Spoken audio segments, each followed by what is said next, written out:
Leading Britain's conversation. Isn't it funny? You know, when I came here 17 years ago, and I said that I wanted to lead a campaign to get Britain to leave the European Union, you all laughed at me. Well, I have to say, you're not laughing now, are you? I don't want to be rude, but you have the charisma of a damp rag and the appearance of a low-grade bank clerk. Let June the 23rd go down in our history as our Independence Day. When you yourself, Mr. Van Rompuy, say that the euro has brought us stability, I could applaud you for having a sense of humour. Yes, I want you sacked, Mr. Schultz, as well. I want you all fired. Nigel Farage. Nigel Farage. Nigel Farage. Nigel Farage. Nigel Farage. Nigel Farage. Nigel Farage. Nigel Farage. Nigel Farage. Nigel Farage. The Nigel Farage Show on LBC. Mr. Nigel Farage. Inauguration of Donald J. Trump as the 45th President of the United States, the British Prime Minister will be going into the Oval Office to meet him. And it is a big moment. It's a big moment because there's a lot on the table.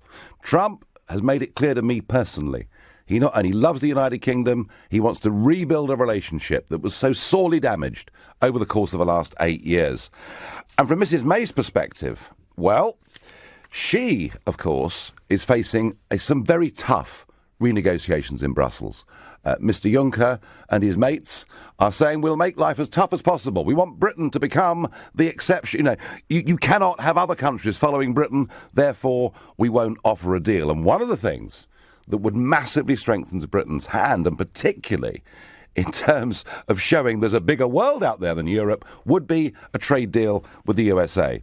So Trump says he wants to put America first. May says she wants to put British interest first. But perhaps a trade deal between two countries that won't undercut each other, perhaps that offers potential advantages for both. The question, though, is, if I think about Mrs. May and I think about Donald J. Trump, I can't actually think of two people who are frankly more different. Different styles, different approaches to politics. And I've been wondering myself about the chemistry of all of this. And I wonder what you think tonight. What approach should Theresa May take when she goes into that Oval Office tomorrow? Should she apologise for all the previous comments Conservatives have made about Trump? Should she go and lecture him, as some have suggested, on women's issues, or Trump's comments about torture yesterday? Should she be tough when she goes in there and make sure that even though we're a smaller country than the USA, these deals will be that of an equal partnership? Just what approach should she take? And I want your comments, your opinions, your thoughts. To get involved, call me on 0345 60 60 973. Text me on 84850. You can tweet me on @LBC. Don't forget the hashtag Farage on LBC. And you can watch the show live. Go to LBC's Facebook page now. Now, I have got somebody coming on the phone called Professor Ted Malloch. Ted has in the past, amongst many other things, been an ambassador at the United Nations. He is tipped, he is the bookie's favourite, to be the Trump appointment to Brussels as America's ambassador to the European Union. But more importantly, Ted knows Trump, knows Trump's team, I would think in many ways far better than I do. And I just wonder, Ted, good evening, Ted. Thank you very much for joining us this evening. How are you, Nigel? Yes. I'm extremely well. Ted, I am curious, because I'm thinking about Mrs. May, who is a very home counties, very respectable, very reserved kind of person. And then I'm thinking about Donald J. Trump, who is kind of out there, isn't he, in terms of what he says and the way that he behaves. Ted, how do you see the chemistry in that office tomorrow? Well, I think I agree with you. You couldn't find two more different human beings on the planet, except that they both speak the English language. They both love the Anglosphere, and I think they see the common interest that they can have together. So they are not like the Iron Lady and the Gipper, and we shouldn't have that expectation. But I do think that their common cause together, if she's positive, and I suggested to her team that she be positive, that they could actually hit it off and learn to dance together. Yeah, I mean, one of the sort of thoughts that people have had, and I was there at the inauguration as you were, and I listened to the last part of Trump's speech, and he kept saying America first. And there are some critics here, Ted, who are saying, well, how can May get a good trade deal? How can she build a good relationship if Trump is intent on putting America first? Well, I think that America has its national interest, Britain has its national interest, and they can be mutual. I mean, there can be reciprocity and then there can be benefit to both. But any trade deal is going to have to be hammered out, and there are obviously going to be compromises on both sides. But I think what's fortunate in this case, and with this timing, at this point when, Brexit has occurred, as you better than anyone else knows, Britain needs a big partner in the world, and Donald Trump has stepped up to be that partner. So you think this trade deal can be done easy peasy? Well, easy peasy. I think it can be done in 90 days. I've said that.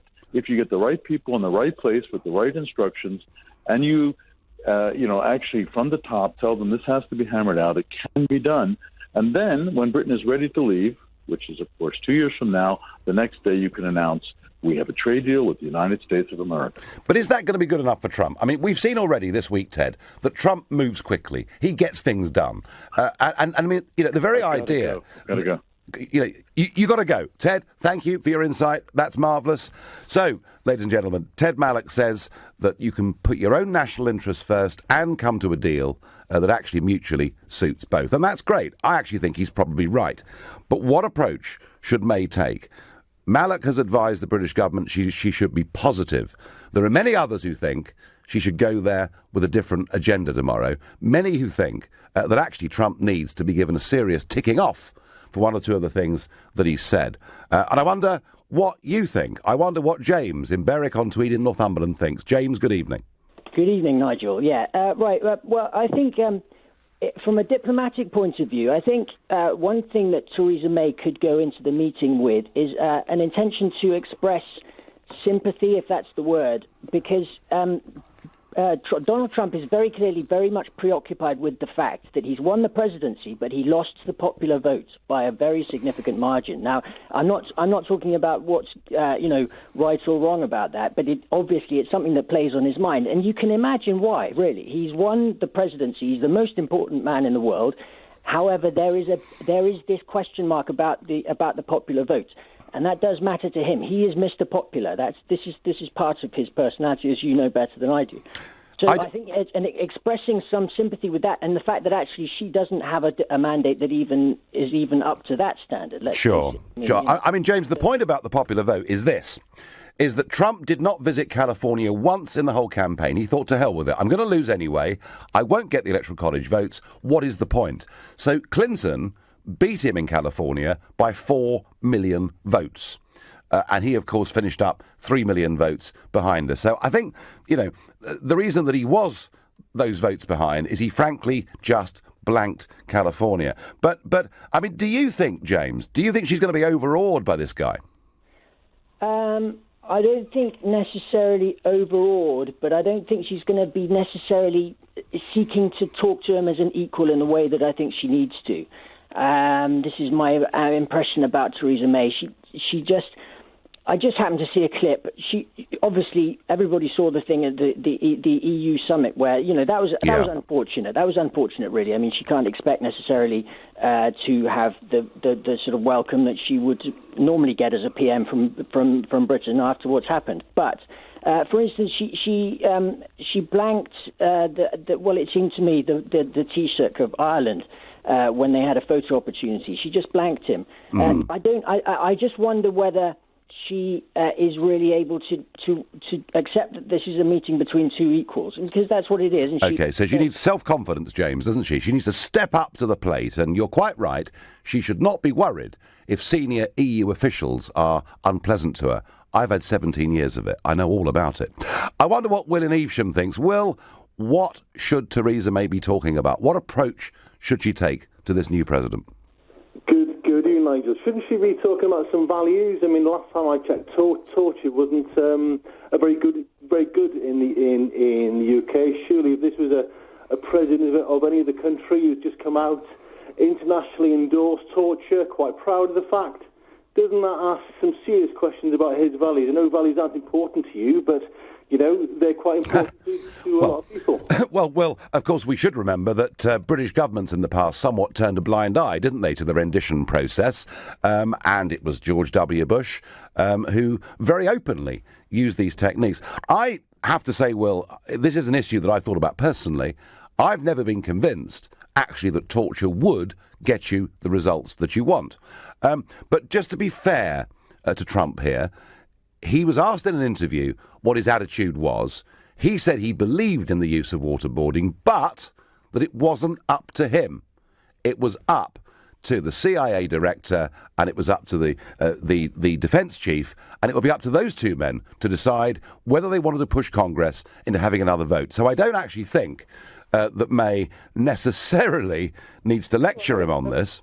Let me finish. I know you're not used to letting people finish, but if you, there's a leader of the free world setting us surely a model message, and you're saying now on a question as fundamental as torture, that he's going to ask his defence secretary, what do you think?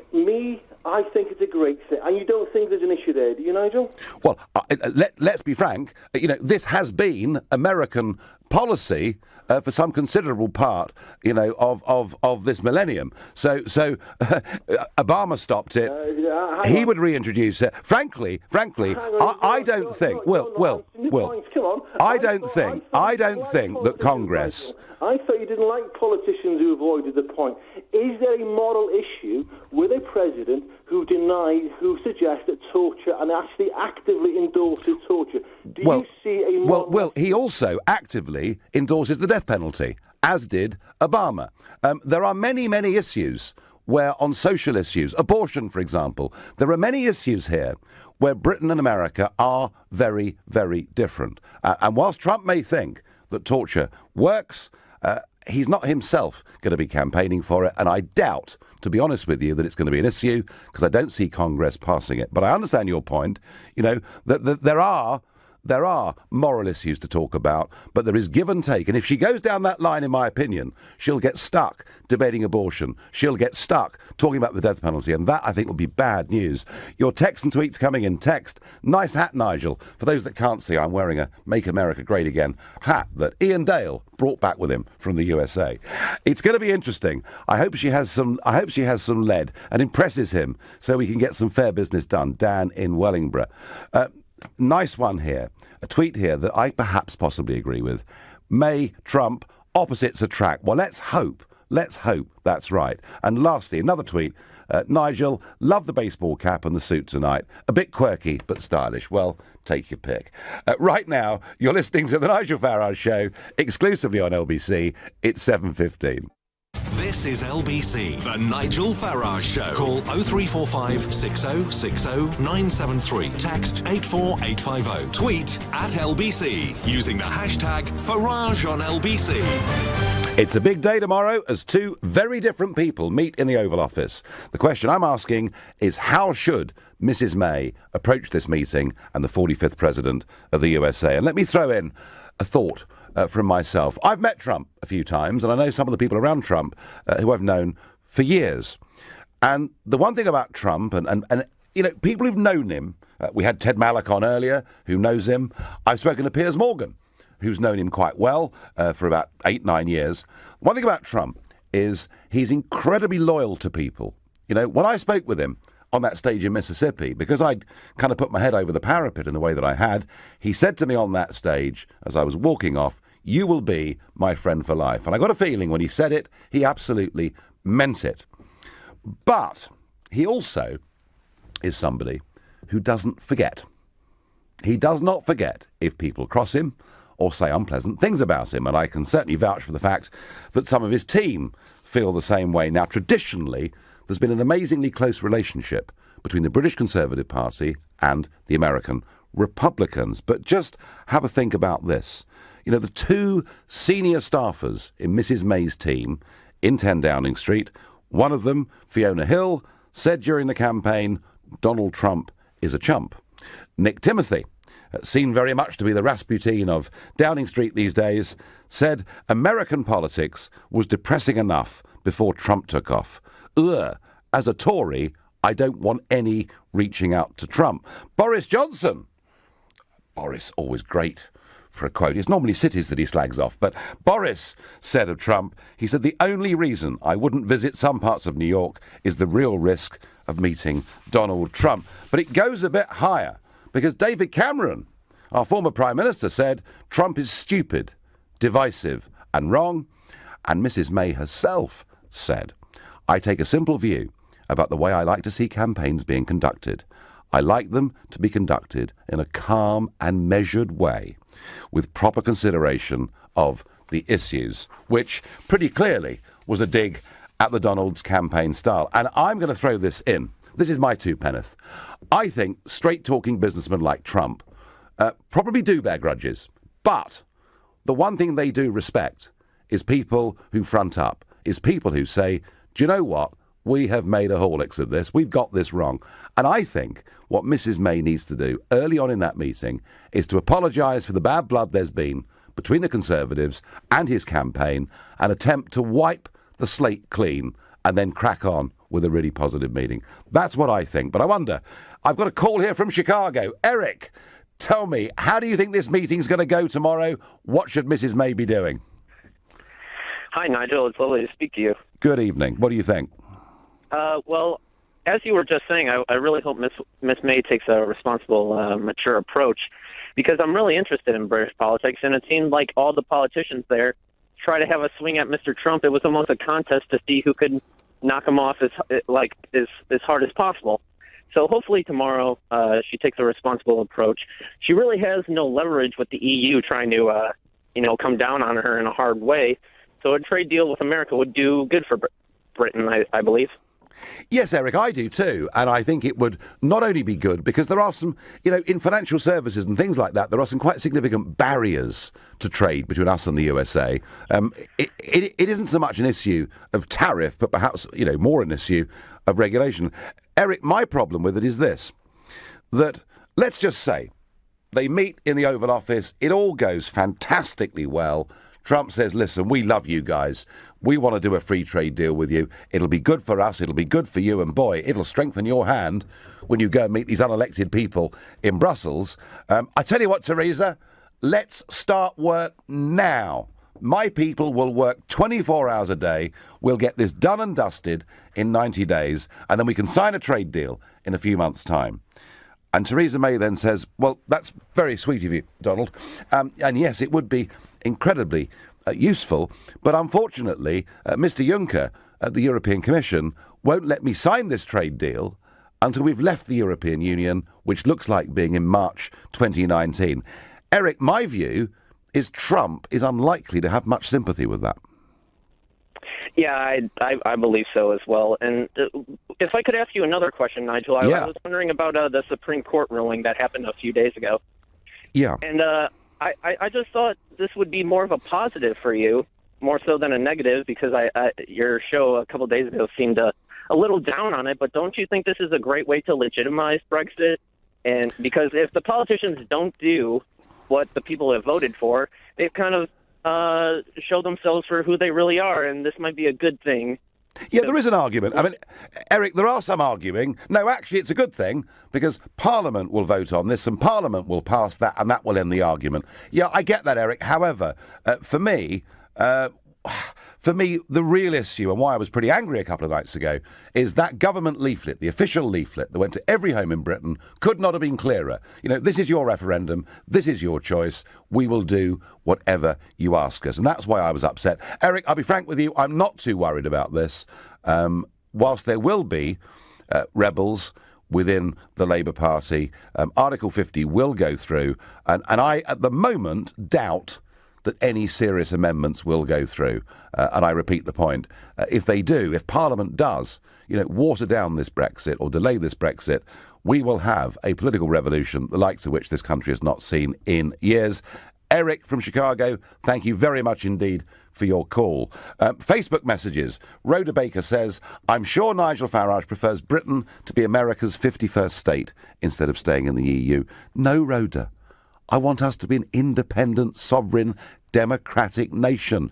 I want us to strike out, have friendships right across the world. The choice is not Brussels or Washington. It's us running our own country here. Tracy Howitt says, May should do everything that she can to build a good and lasting relationship with the President.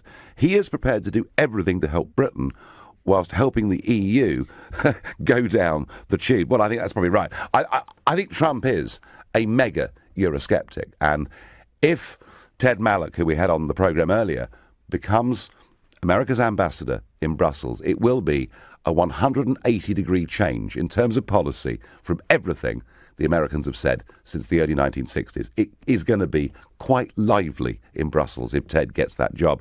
I wonder what Danny in Bethnal Greens thinks. Danny, what should the Prime Minister be doing tomorrow? Good afternoon. Hello. I just wanted to say, I was only 9 years old. I love Nigel Farage so much. I had all the ribbons and manifestos. Every night I prayed to Farage before bed. Britain is love, I'd say. Britain is life. Jean-Claude Juncker hears me.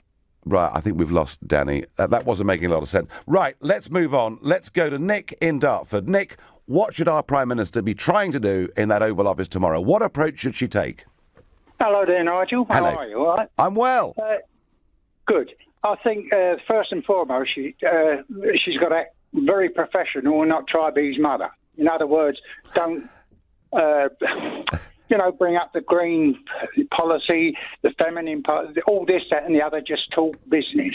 Good, straight, because he's a businessman, streetwise and everything else, yeah? Right, so hard-headed, down to business, snappy. Exactly, yeah. Don't say pleasantries, have all that, nothing, nasty. Apologise for our silly, immature... I don't like calling them politicians. They're MPs, a member of a party. Yeah. I don't think they're big enough to be politicians. No, seriously, they haven't earned it. But you think that it's got to be a business-like approach, and she sits there knowing that she's every bit his equal, yeah? Because if she gets his trust, she's got lots of enemies over here in our country. Mm-hmm. By Christ, we all have, haven't we? Well, I can vouch for that, Nick. Absolutely, mate. Yeah. I know. And me, I've been voting since the 60s. So, how can I say? I've always voted for either Labour or the Tories. Yeah. Never the Liberals, never had any belief in them.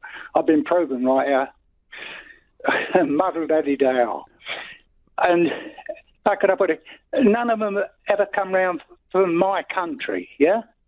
Well, Theresa May's got her chance to do something big, hasn't she? Something big on the world stage, something big for this country's economy, something big for our renegotiation with Brussels. And maybe, Nick, maybe she'll restore your faith in politicians. Let's see. It's a big day tomorrow. A few of your texts and tweets coming in. Nigel, Mrs. May should be only focused on two things: a trade deal with the US and building a personal rapport and relationship with Trump. Anything else would dilute the visit and would be a missed opportunity, says Rakesh. And Stephen from Hazelmere says, I feel Mrs. May ought to move with expedience. As Donald Trump talks and then gets the job done, it can repair a poor economy. It could be the model to rebuild the broken British Empire. Well, that's very optimistic, Stephen. I don't think that America is coming back into the British Empire, however successful Theresa May is tomorrow. But I do think it's a great opportunity, and I do agree with all the callers who say that once or twice on the international stage, since she's been the Prime Minister, she's looked a little overawed. She looked genuinely shocked, when she was snubbed in Brussels, and she's got to walk through that room absolutely chin up and say, we may be smaller than America, but we can be equal to America. We can do something really special here for the whole of the free world. There's a lot at stake. Actually, I have to say, even though they're very different people, I am optimistic that the meeting will go well. I just worry what happens when she says to him, but we can't sign this piece of paper for 2 years. You're listening to The Nigel Farage Show, exclusively here on LBC. It's 7:30 and time for the news with Rupert Bartier. Leading Britain's conversation, The Nigel Farage Show. Tweet at LBC using the hashtag FarageOnLBC. Mrs. May goes to Washington. She'll be in the Oval Office tomorrow, meeting the 45th President of the United States of America. And the question I'm asking is, what approach should she take? And a text here that I rather like. Nigel, you should be there helping get the best deal for Britain. Tom in Basingstoke. Tom, there was a bookmaker this morning offering a price that I would actually be in the room when she walked in. You can't imagine how much of a nightmare that would be. I have offered to help, Tom, but they don't want me. I'm not good enough. But that's okay, because LBC did. So here I am, and I'm very happy, and I'm enjoying myself. And I'm asking this question: what approach should the Prime Minister take when she walks into that Oval Office tomorrow? I wonder what Robert in Dulwich thinks. Hi, good evening, Nigel. Good evening. Love the idea. I love the idea of you popping out from behind Winston Churchill's bust. Surprise! Well, one thing, Robert, I will say, the one thing I am just a little bit proud of, and I've no doubt I'll be shot down for saying this, but when I met Trump 4 days after the election in his apartment in Trump Tower, I did rather cheekily say at the end of the meeting, please, Donald, could you put the bust of Winston Churchill back in the Oval Office, because that would be a great symbol that our two countries are going to come back together again. And can you believe it?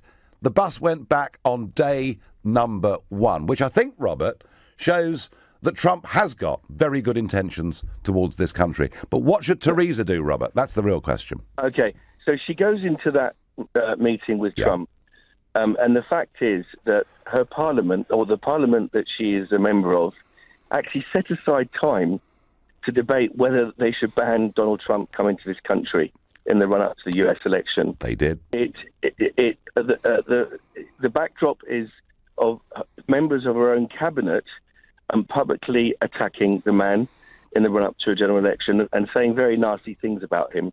I think she should go in and simply apologise. And in the same way that Lily Allen went to Calais, and do you remember she apologised on behalf of the British people to the refugees there? You've been travelling a lot, maybe you missed that. I do. I'm sorry. Any thought that the Prime Minister should behave like Lily Allen, Robert, upsets me terribly, and I don't think would necessarily endear Mr. Trump. But I mean, you know, what I was saying earlier, and you're on the same lines, is what she needs to do quickly is wipe the slate clean. Get all this nonsense out of the way. And you're quite right. I talked about some of the personal things that have been said, but there was a petition to try and get him banned from coming to the UK. And, you know, the Mayor of London, Sadiq Khan, wasn't very keen on the idea that Mr. Trump should come to this country either. But it's a question, Robert, of how you apologise, isn't it? And you know, if you walk in sort of shamefacedly, that's not the way to do it, is it? It's to front him up and say, OK, there's been some bad stuff said. I'm sorry about it. Can we just wipe the slate clean, Donald, and move on? And I've worked with these big business-type people, and they actually do respect a bit of honesty, a bit of truth, and they love an apology, and then she can move on. Robert, we'll see what happens. There's going to be a press conference, by the way. There'll be a joint press conference between May and Trump after the meeting tomorrow, and I just think it's going to be the most fascinating day, I really do. James in Pinner, how do you think our Prime Minister should approach Trump? Well, I think to be on the front foot is to recognise the differences between the two of them and effectively lean on each other's experiences and strength and skills. I mean, with Theresa May, you've got the consummate politician, been a politician all of her life, held difficult positions like Home Secretary, been absolutely up to her neck in the European Union, understands Europe.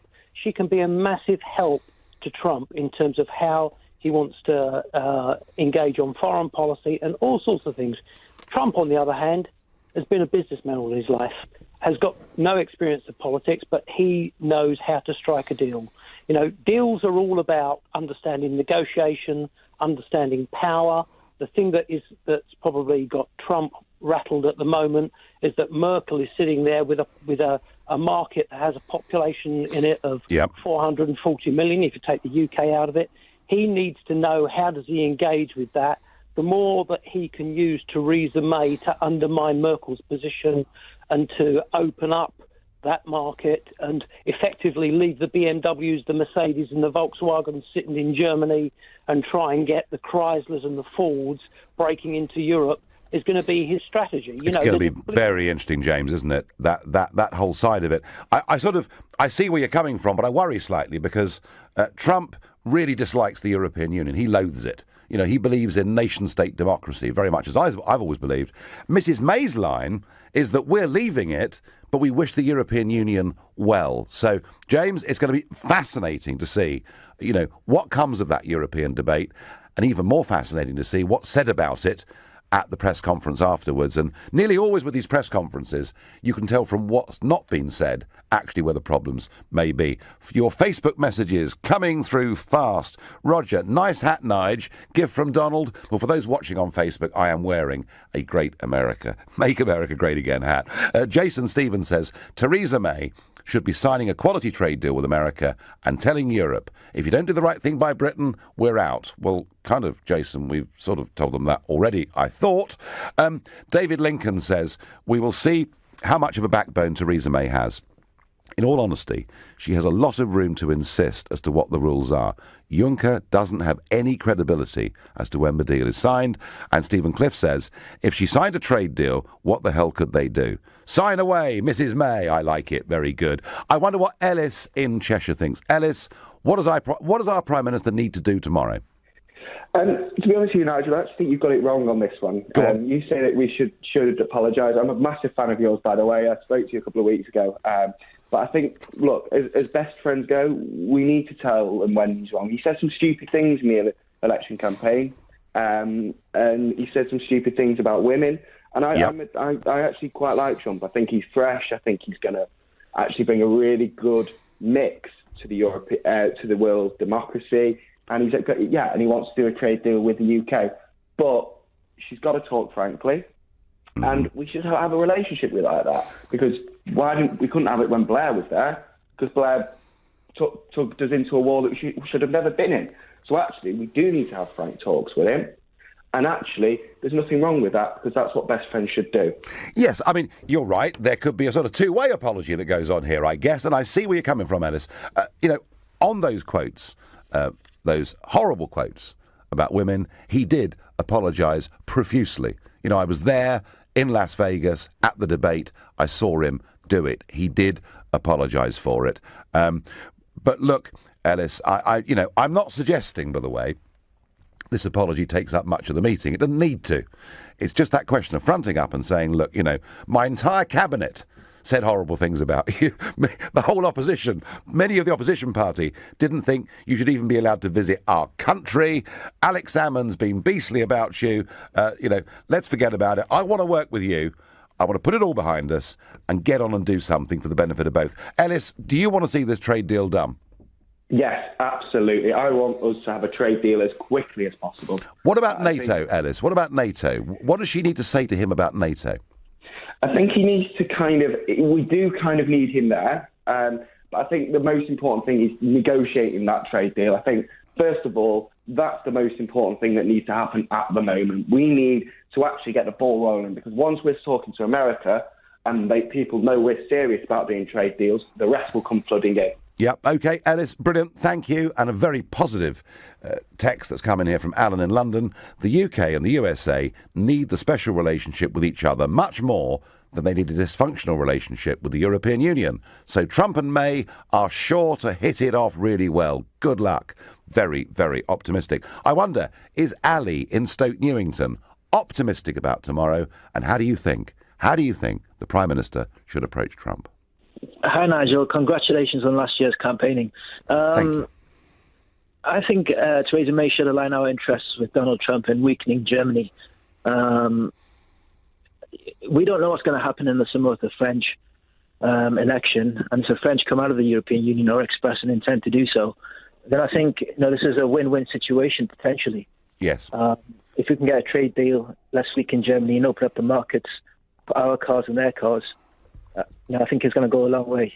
I did hear, Ali, I heard an LBC presenter this morning with the name of O'Brien say that he thought it was humiliating for the British Prime Minister to be going to the Oval Office and looking for a trade deal when we had these wonderful friends in Europe. I mean, I would have thought it's the other way around, isn't it? Shouldn't we be proud that it's our Prime Minister that is the first global leader going there?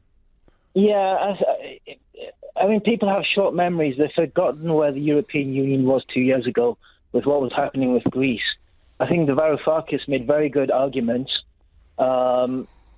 But what happened? Wolfgang Schäuble, he overruled all of his good arguments, and they proved themselves to be a very unreasonable set of people to deal with. I think Donald Trump is a game changer, and I think we should align our interests with him. Ali, terrific. I love your positivity. It's brilliant.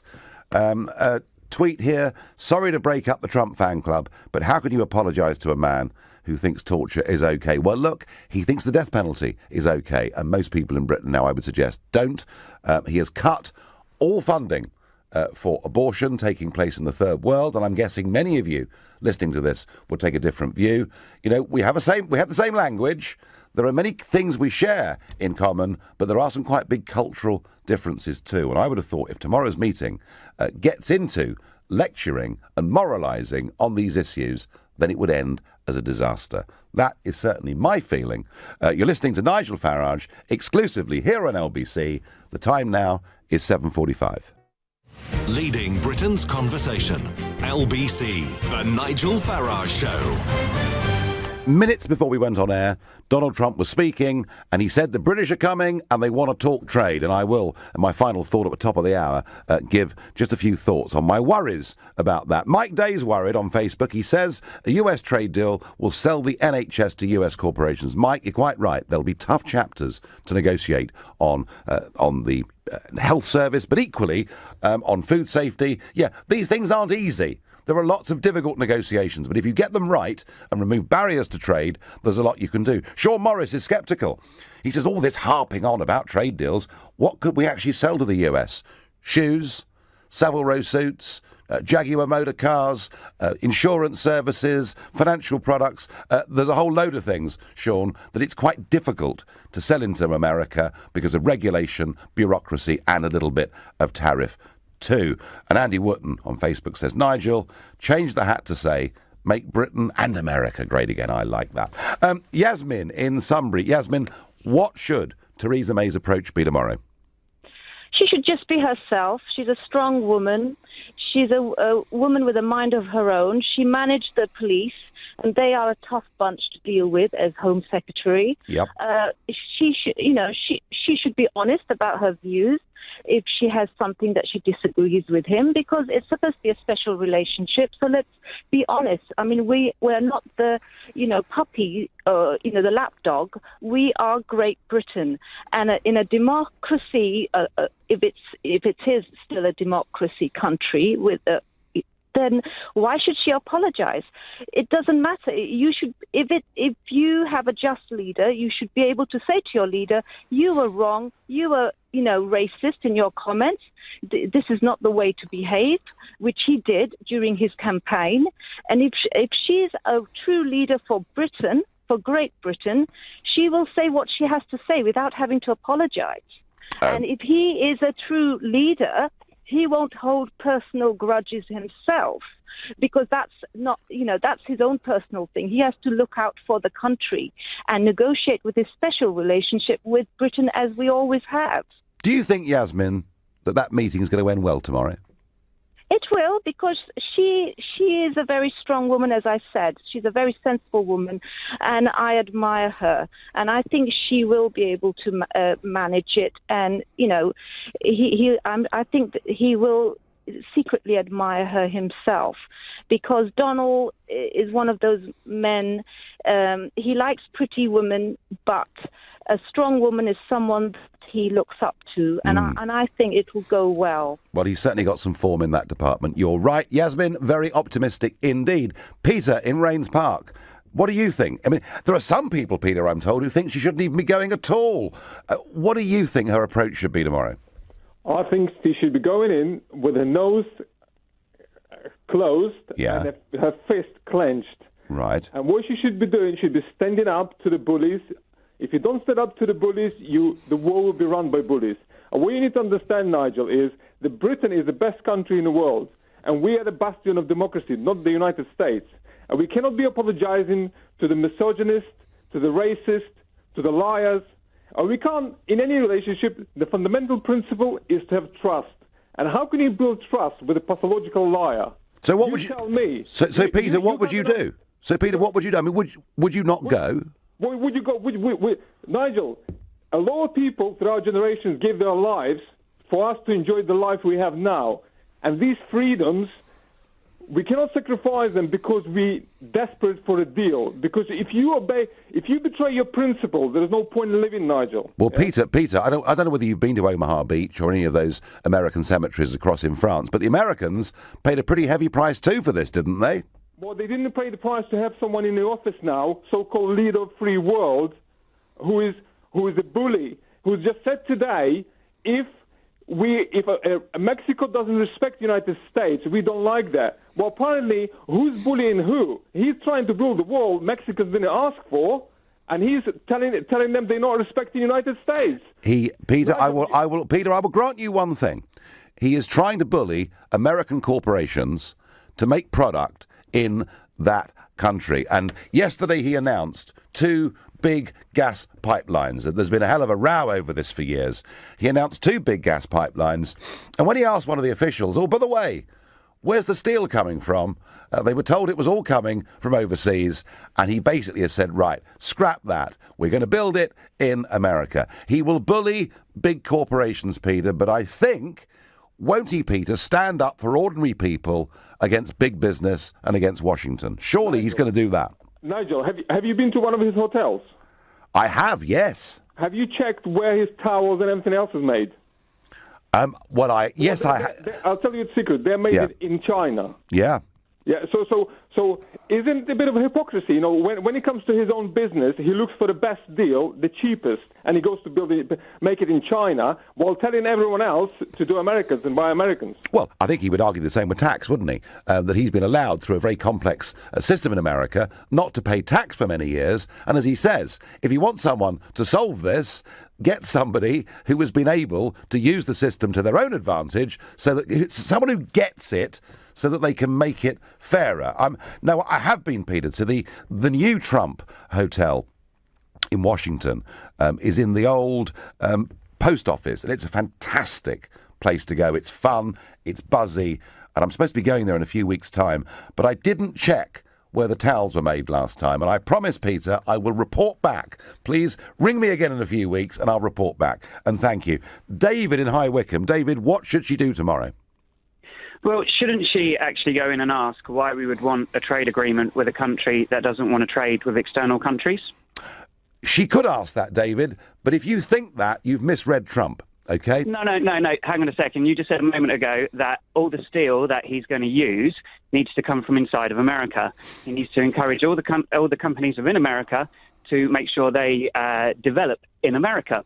So what use is a trade agreement going to be for the UK with a company which is facing internally instead of externally?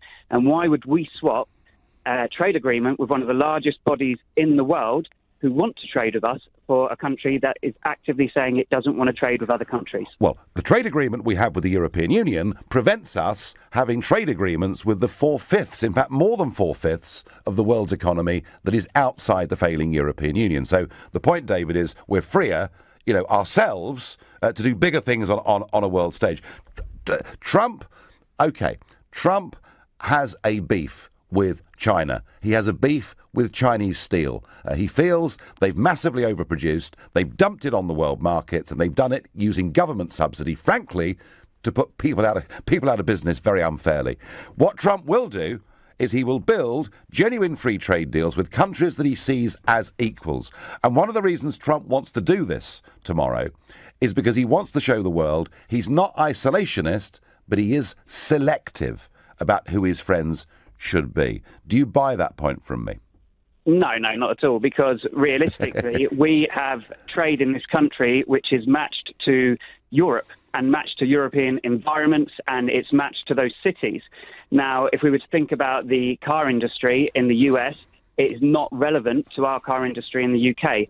We've got different regulations on our green policies, and the Americans like bigger cars, which aren't suitable for UK roads, and the UK likes small cars that aren't suitable for the US roads because of the vast differences between our countries. How will a trade agreement with a country which is vastly different to ours be suitable then instead of a trade agreement that we've got with a set of countries which match and are engaged with us? David, I've got a bit of news for you.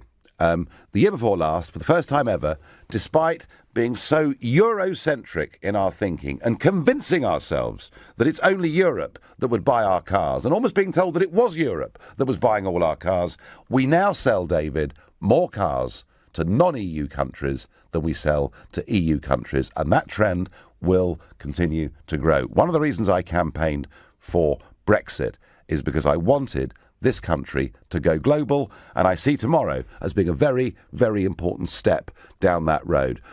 I want Theresa May to go in there and to stand up and to be proud of who she is, not to feel intimidated in any way at all. Once or twice in Brussels, she seemed to be slightly overawed by the occasion. There's no need for that. I've suggested she tries to wipe the slate clean on what's been said in the past.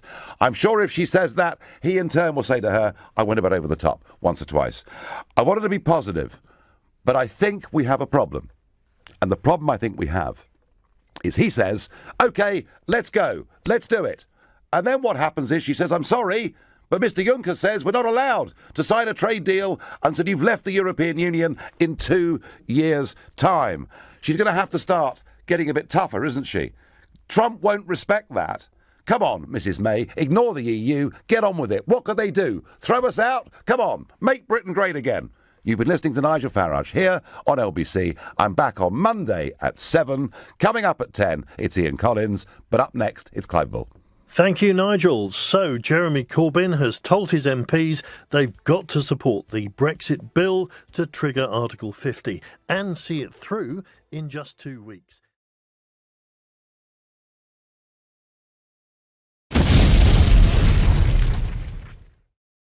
Leading Britain's conversation. Isn't it funny? You know, when I came here 17 years ago, and I said that I wanted to lead a campaign to get Britain to leave the European Union, you all laughed at me. Well, I have to say, you're not laughing now, are you? I don't want to be rude, but you have the charisma of a damp rag and the appearance of a low-grade bank clerk. Let June the 23rd go down in our history as our Independence Day. When you yourself, Mr. Van Rompuy, say that the euro has brought us stability, I could applaud you for having a sense of humour. Yes, I want you sacked, Mr. Schultz, as well. I want you all fired. Nigel Farage. Nigel Farage. Nigel Farage. Nigel Farage. Nigel Farage. Nigel Farage. Nigel Farage. Nigel Farage. Nigel Farage. Nigel Farage. The Nigel Farage Show on LBC. Mr. Nigel Farage. Of Donald J. Trump as the 45th President of the United States, the British Prime Minister will be going into the Oval Office to meet him. And it is a big moment. It's a big moment because there's a lot on the table. Trump has made it clear to me personally, he not only loves the United Kingdom, he wants to rebuild a relationship that was so sorely damaged over the course of the last 8 years. And from Mrs. May's perspective, well, she, of course, is facing some very tough 973. Text me on 84850. You can tweet me on @LBC. Don't forget the hashtag Farage on LBC. And you can watch the show live. Go to LBC's Facebook page now. Now, I have got somebody coming on the phone called Professor Ted Malloch. Ted has in the past, amongst many other things, been an ambassador at the United Nations. He is tipped. He is the bookie's favourite to be the Trump appointment to Brussels as America's ambassador to the European Union. But more importantly, Ted knows Trump, knows Trump's team, I would think in many ways far better than I do. And I just wonder, Ted, good evening, Ted. Thank you very much for joining us this evening. How are you, Nigel? Yes. I'm extremely well. Ted, I am curious because I'm thinking about Mrs. May, who is a very home counties, very respectable, very reserved kind of person. And then I'm thinking about Donald J. Trump, who is kind of out there, isn't he, in terms of what he says and the way that he behaves. Ted, how do you see the chemistry in that office tomorrow? Well, I think I agree with you. You couldn't find two more different human beings on the planet, except that they both speak the English language. They both love the Anglosphere, and I think they see the common interest that they can have together. So they are not like the Iron Lady and the Gipper, and we shouldn't have that expectation. But I do think that their common cause together. If she's gotta go. You got to go. Ted, thank you for your insight. That's marvellous. So, ladies and gentlemen, Ted Malloch says that you can put your own national interests first and come to a deal that actually mutually suits both. And that's great. I actually think he's probably right. But what approach should May take? Malloch has advised the British government she should be positive. There are many others who think she should go there with a different agenda tomorrow. Many who think that actually Trump needs to be given a serious ticking off for one or two of the things that he's said. And I wonder what you think. I wonder what James in Berwick-on-Tweed in Northumberland thinks. James, good evening. Good evening, Nigel. Yeah, right. Well, I think from a diplomatic point of view, I think one thing that Theresa May could go into the meeting with is an intention to express sympathy, if that's the word, because Donald Trump is very clearly very much preoccupied with the fact that he's won the presidency, but he lost the popular vote by a very significant margin. Now, I'm not talking about what's right or wrong about that, but obviously it's something that plays on his mind, and you can imagine why. Really, he's won the presidency. He's the most important man in the world. However, there is this question mark about the popular vote. And that does matter to him. He is Mr. Popular. This is part of his personality, as you know better than I do. So I think expressing some sympathy with that, and the fact that actually she doesn't have a mandate that is even up to that standard. Sure. I mean, just positive, and I suggested to her team that she be positive, that they could actually hit it off and learn to dance together. Yeah, I mean, one of the sort of thoughts that people have had, and I was there at the inauguration as you were, and I listened to the last part of Trump's speech, and he kept saying America first. And there are some critics here, Ted, who are saying, well, how can May get a good trade deal? How can she build a good relationship if Trump is intent on putting America first? Well, I think that America has its national interest, Britain has its national interest, and they can be mutual. I mean, there can be reciprocity and then there can be benefit to both. But any trade deal is going to have to be hammered out, and there are obviously going to be compromises on both sides. But I think what's fortunate in this case, and with this timing, at this point when, Brexit has occurred, as you better than anyone else knows, Britain needs a big partner in the world, and Donald Trump has stepped up to be that partner. So you think this trade deal can be done easy peasy? Well, easy peasy. I think it can be done in 90 days. I've said that. If you get the right people in the right place with the right instructions, and you, actually from the top tell them this has to be hammered out, it can be done. And then when Britain is ready to leave, which is, of course, 2 years from now, the next day you can announce we have a trade deal with the United States of America. But is that going to be good enough for Trump? I mean, we've seen already this week, Ted, that Trump moves quickly. He gets things done. And I mean, the very renegotiations in Brussels.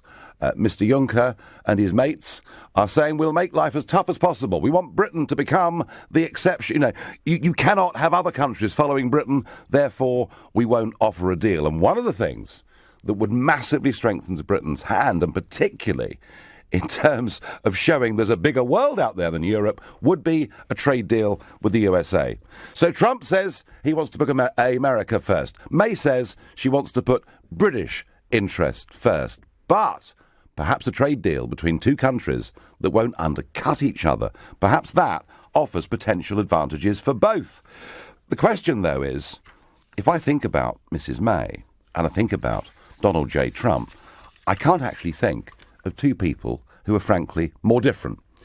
Different styles, different approaches to politics. And I've been wondering myself about the chemistry of all of this. And I wonder what you think tonight. What approach should Theresa May take when she goes into that Oval Office tomorrow? Should she apologise for all the previous comments Conservatives have made about Trump? Should she go and lecture him, as some have suggested, on women's issues or Trump's comments about torture yesterday? Should she be tough when she goes in there and make sure that even though we're a smaller country than the USA, these deals will be that of an equal partnership? Just what approach should she take? And I want your comments, your opinions, your thoughts. To get involved, call me on 0345 6060.